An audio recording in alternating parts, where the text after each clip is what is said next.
The mining station was dying, and so was he. 72% oxygen, 6 hours left. The Korthan Empire had sealed the sector 3 days ago, and the silence from Earth told Diho everything. Humanity was losing this war. Alone on a forgotten asteroid station, 8 months without seeing another face, he'd accepted his fate. Then he heard it, scraping sounds from the sealed sector. The Korthan didn't take prisoners. They glassed entire colonies. But when he cut through that door, he found her. A small alien girl with glowing blue skin, bleeding out on the floor, eyes black as the void between stars. One choice: save a stranger from an unknown species while his own oxygen ticked down, or survive alone. Diho knelt beside her, his hands shaking as he pressed the bandage against her wound. Her cool fingers touched his helmet, a silent thank you that would echo across the galaxy. He didn't know her language, didn't know her world. But in that moment, as 3 Korthan warships entered the asteroid belt, hunting for the girl he'd just saved, Diho realized he'd made a decision that would change everything. Proofread this: the mining station hung in the darkness like a broken tooth, its metal surface scarred by asteroid impacts and solar radiation. Diho wiped sweat from his forehead as he checked the oxygen levels in his suit for the 3rd time that hour. The readout showed 72%, which meant he had maybe 6 hours before things got dangerous. The supply ship was supposed to arrive yesterday, but the Korthan Empire had blockaded the entire sector 3 days ago, and now nobody was coming. He moved through the narrow corridors of the abandoned station, his boots making soft, clanging sounds against the metal floor. The emergency lights cast everything in a sickly yellow glow. Diho had been working the station alone for 8 months, extracting rare minerals from the asteroid belt for a corporation that probably didn't even remember his name. When the Korthan ships appeared on his scanner, he'd sent out a distress call, but the silence that came back told him everything he needed to know.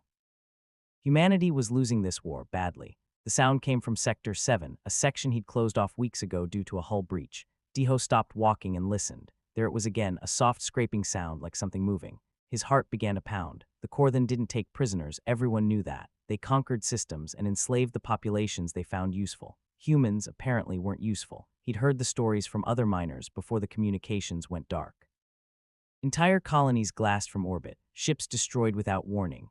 Diho pulled the plasma cutter from his tool belt. It wasn't a weapon, but it could burn through metal, which meant it could probably hurt whatever was making that noise. He moved toward Sector 7, his breath loud in his helmet. The door was still sealed, but someone had cut through the lock. Fresh scoring marks glowed faintly in the dim light. He pushed the door open slowly. The girl was small, maybe half his size, with pale blue skin that seemed to glow faintly in the darkness. She wore torn clothing that might have been a uniform once, and her large eyes, completely black with no visible pupils, widened when she saw him. She scrambled backward, pressing herself against the far wall. Her mouth opened, and a sound came out, high-pitched and musical, nothing like any language Diho had ever heard. "It's okay," Diho said, holding up his hands and keeping the plasma cutter pointed at the floor. "I'm not going to hurt you." She made the sound again, more urgent this time, and pointed at something behind her. Diho moved closer carefully and saw the blood. It was red, surprisingly similar to human blood, and there was a lot of it pooling beneath her left leg. A piece of metal debris had punctured her thigh, and she'd tied some kind of cloth around it, but the makeshift bandage was soaked through. Diho knelt down slowly, setting the plasma cutter aside. "You're hurt, let me help."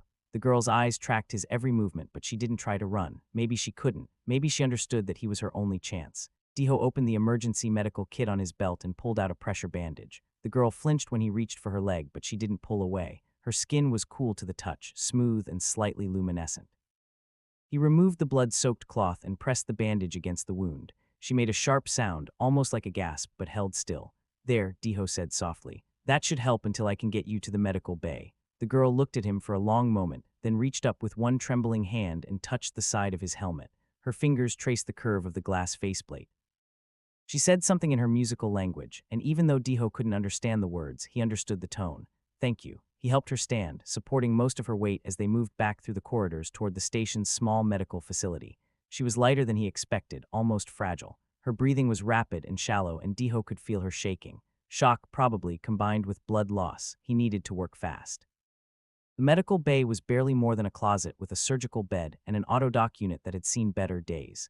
Diho lowered the girl onto the bed and activated the scanner. The machine hummed to life, its sensors passing over her body in a grid of blue light. The display showed her anatomy in 3 dimensions, and Diho felt his breath catch. She was humanoid, but her internal organs were arranged differently, and her blood chemistry was completely alien. The autodoc beeped in confusion, unable to match her biology to any species in its database. "All right," Diho muttered, pulling up the manual controls. "We're doing this the old-fashioned way." He spent the next 2 hours cleaning and sealing the wound, using techniques he'd learned in basic first aid training, and hoping that alien biology worked enough like human biology to make it work.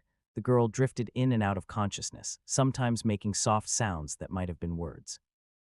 Diho talked to her the whole time, keeping his voice low and calm, telling her about Earth and the oceans and the mountains he'd grown up near. He didn't know if she understood any of it, but it seemed to help. Her breathing steadied and the shaking gradually stopped. When he finished, Diho sat back and wiped his forehead again. The girl's eyes were open, watching him. She lifted one hand and pointed at herself, then made a sound that was almost like Lyra. She repeated it, pointing at herself again. Lyra. Diho asked, "Is that your name?" She nodded, or at least made a gesture that seemed like a nod. Then she pointed at him, her expression questioning. "Diho," he said, touching his chest. "My name is Diho." "Diho," she repeated, the syllables strange in her musical voice but recognizable. She smiled, and Diho felt something warm bloom in his chest. Over the next 3 days, they developed a routine.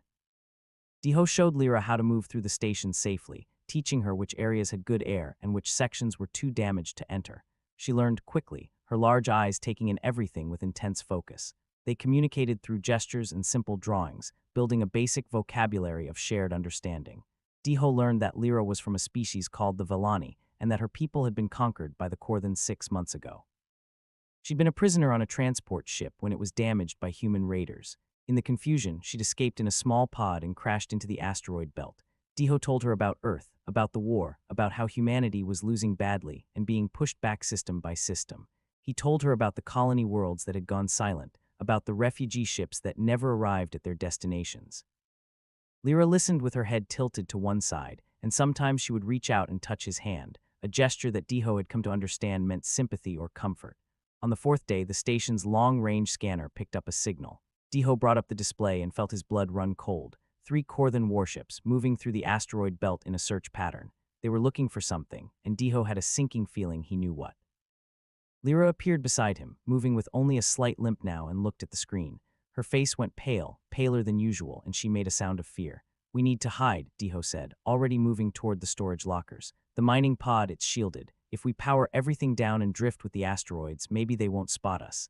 They gathered what supplies they could carry and made their way to the docking bay. The mining pod was a small craft, barely big enough for one person, designed for short trips into the asteroid field. Diho had modified it over the months, adding extra shielding and a more efficient power core. Now he was grateful for every hour he'd spent tinkering with it. Lyra climbed in first, pressing herself against the far wall to make room.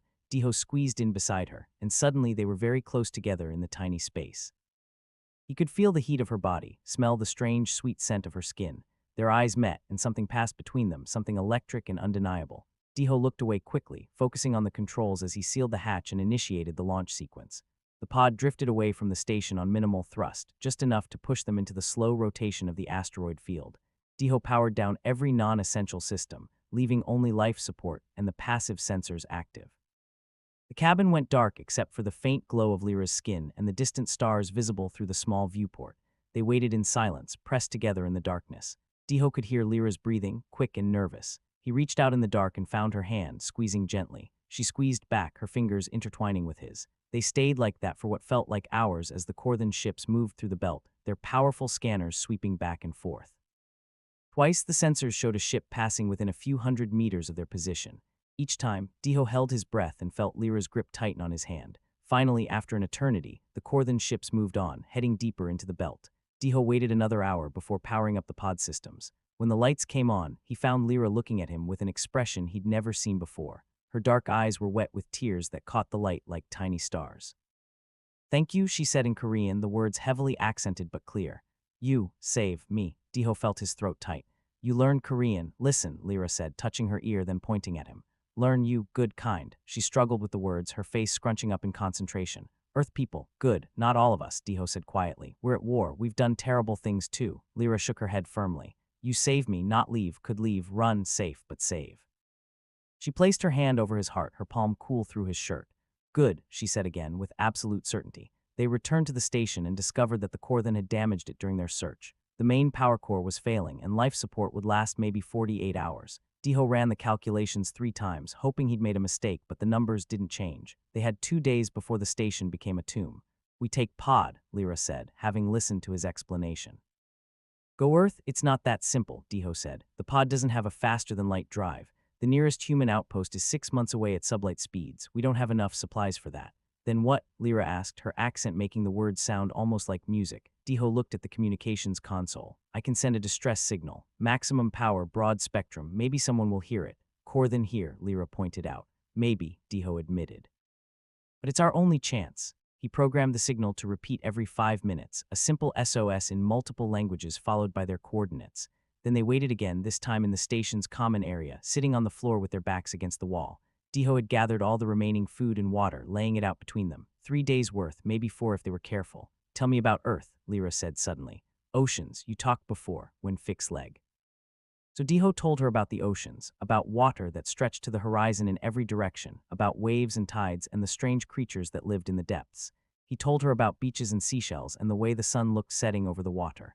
Lyra listened with rapt attention, her eyes never leaving his face. Beautiful, she said when he finished. Want see, maybe someday, Diho said, though he didn't believe it. In 48 hours, they would both be dead. Lyra moved closer, closing the small distance between them. Diho, she said softly. If die, happy I meet you. Something broke inside Diho's chest. He reached out and pulled Lyra into his arms, holding her close. She made a soft sound and buried her face against his shoulder. They stayed like that for a long time, just holding each other, finding comfort in the warmth and solidity of another living being. I'm not going to let you die, Diho whispered into her hair. I promise. It was a promise he had no idea how to keep, but he meant it with every fiber of his being. Lyra pulled back just enough to look at his face, and then slowly, carefully, she leaned forward and pressed her lips to his. The kiss was gentle and sweet, and it tasted like hope in the darkness. 20 hours later, the sensors picked up a new signal. Diho checked the display and felt his heart leap. Ships, dozens of them, coming in fast from the direction of human space. But these weren't military vessels. They were everything, a ragtag fleet of cargo ships, mining vessels, passenger liners, and personal craft. And at the center of the formation was a massive colony ship, its hull painted with the blue and white colors of the United Earth Fleet. The communications console crackled to life. This is Captain Isol Park of the colony ship New Hope to Mining Station Delta 7. We received your distress call. Hold position, we're coming to get you. Diho grabbed the microphone with shaking hands. This is Diho Kim, I'm not alone. I have a Vellani refugee with me. She's injured but stable. There was a pause, then Captain Park's voice came back, warmer this time. Copy that, Diho, we're bringing you both home. The fleet arrived 6 hours later, and Diho watched through the viewport as dozens of ships took up positions around the damaged station. The New Hope sent a shuttle, and soon Diho and Lyra were being helped aboard by a medical team. A doctor immediately started fussing over Lyra, scanning her with instruments and asking rapid-fire questions that a translator device converted into her language. Captain Park was a tall woman with short gray hair and kind eyes. She clasped Diho's shoulder. You did good, son, saving her. The Vellani are allies now, or they're trying to be. They've been reaching out to us, sharing intelligence about the Korthan. Every Vellani we can rescue strengthens that alliance. I didn't save her for politics, Diho said quietly. I saved her because it was the right thing to do. Captain Park smiled. I know, that's why it matters. On the New Hope, Diho and Lyra were given adjoining quarters in the civilian section. The ship was crowded with refugees from a dozen worlds, all fleeing the Korthan advance. But despite the crowding, despite the fear and uncertainty, there was hope here. People talked about rebuilding, about fighting back, about worlds they would reclaim. Diho found Lyra on the observation deck 3 days into their journey, staring out at the stars. He came to stand beside her, and she immediately reached for his hand, intertwining their fingers. Lyra, he said, there's something I need to tell you. She looked at him, her dark eyes reflecting the starlight. Yes, when we get to Earth, when this is all over, I want. He paused, searching for the right words. I want you to stay with me. I want to show you the oceans. I want to wake up every morning and see your face. I want. He trailed off, suddenly embarrassed. Lyra's smile was brilliant, transforming her entire face. Yes, she said simply. Yes, want all that too. She pulled him close and kissed him again, and this time it wasn't gentle or tentative. This time it was a promise, a commitment, a declaration of everything they could be together. When they finally broke apart, both breathing hard, Lyra rested her forehead against his. You saved me, she whispered. Now I save you. Save each other. 6 months later, the war turned. The Vellani shared their knowledge of Korthan technology and tactics, and humanity combined that information with their own brutal determination. World by world, system by system, they pushed back. And when human fleets liberated Vellani worlds, they found grateful populations who remembered the stories of the human miner who had saved one of their own, who had risked everything for a stranger. Diho and Lyra watched the war's progress from Earth, from a small house near the coast where they could hear the ocean at night. Lyra had recovered fully, though she still walked with a slight limp when she was tired. She learned Korean fluently and taught Diho her own language. They built a life together, simple and peaceful, while around them the galaxy burned and rebuilt itself. One evening, as they sat on the beach watching the sunset, Lyra turned to Diho with tears in her eyes. "The Korthan," she said softly. "Wanted to make us afraid, separate us, make us think we all alone. But we're not," Diho said, pulling her close. "No," Lyra agreed. "They saved one human, I think, in the war before. Some Vellani soldier maybe, found human prisoner, saved them, sent them home. That human told story. Made humans remember Vellani exist, made them care. And I saved you," Diho said. "Yes." Lyra looked up at him, her face serious. "And you tell story about saving me and humans here. And they remember we exist. They care. They come back for me, for all Vellani, for everyone." She was right, Diho realized. His simple act of kindness, his decision to help an injured stranger, had rippled outward in ways he never imagined. It had reminded humanity that they weren't fighting just for themselves, but for all the species threatened by the Korthan Empire. It had given faces and names to abstract concepts like allies and refugees. "They came back for everyone," Diho repeated softly. Lyra kissed him as the sun sank below the horizon, painting the ocean in shades of gold and crimson. Above them, stars began to appear in the darkening sky, stars that marked worlds being liberated, rebuilt, and given hope again. Years later, when historians wrote about the turning point in the Korthan War, they would point to many factors: military strategy, technological advances, diplomatic breakthroughs. But those who had been there, who had lived through it, knew the truth. The war turned because one human had saved one alien, and in doing so had reminded everyone what they were fighting for. Humanity had learned a simple truth: you save one, you save everyone. Because every life matters, every act of kindness ripples outward, and every person you help today might be the one who changes the future tomorrow. Diho and Lyra built that future together, one day at a time, one small kindness at a time. And in the end, that was the greatest victory of all.